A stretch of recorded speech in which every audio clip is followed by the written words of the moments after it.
Yeah, we have to install EV charger, so we had a 250-volt outlet running through here, running here, and goes this way. And then this is a ground, faulty circuit circuit breaker I got from the Siemens. Let me test the voltage.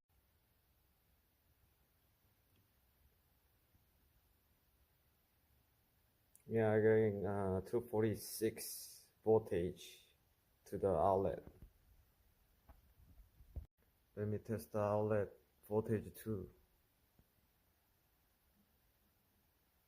246.